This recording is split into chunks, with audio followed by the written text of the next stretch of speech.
kita itu menyikapi hal seperti ini jangan terlalu terkaget-kaget nih. Pemerintah justru harus mulai peka. Bagaimana kalau pengembangan porang ini tidak terkontrol dan akhirnya produksi porang banyak dan di jangka panjang gitu kan. Misalnya katakanlah 3-4 tahun dari sekarang, maka yang menikmati keuntungan itu adalah industri, bukan para petaninya.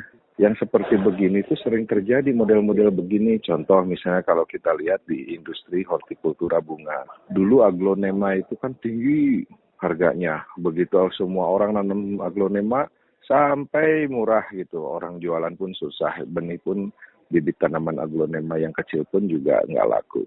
Dulu juga kita masih ingat booming cacing. Semua orang bikin cacing. Nah, tujuannya agar suatu saat ya cacing murah gitu kan.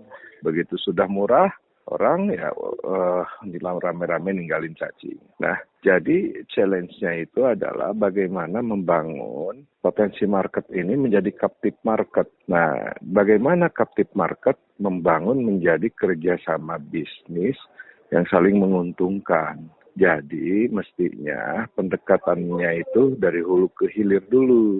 Misalnya contohnya begini, kita mulai identifikasi dari pembeli porang dulu nih, misalnya yang ada di nasional. Bersediakah mereka ketika misalnya 2 tahun kemudian kita panen porang, mereka menyerap porang itu, gitu loh. Nah, jangan sampai informasi ini dikuasai oleh trader. Kalau trader nanti dia akan menikmati keuntungan karena apa? Begitu nanti misalnya porangnya sekarang trader tuh lagi menikmati keuntungan yang tinggi karena porangnya sedikit. Tapi ketika porangnya banyak ya trader juga menikmati keuntungan karena dia mendapatkan bahan baku porang juga yang murah juga gitu loh. Ya manfaatin jaringan gitulah ya Pak. Iya, memanfaatkan jaringan sehingga disinilah peran pemerintah mestinya masuk.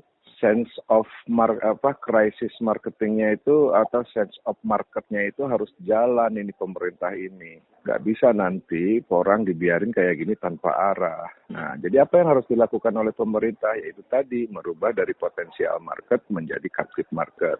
Merubah dari captive market menjadi the real market. Artinya apa? Kita bernegosiasi dari mulai sekarang untuk barang yang akan kita produksi atau yang kita hasilkan beberapa tahun kemudian. Gitu. Nah, begitu juga ekspor harus ada G2G. Misalnya, kalaupun difasilitasi, siapa kita mau mengekspor ke Jepang? Siapa perusahaan Jepang yang mau membeli porang kita? Dari mulai sekarang.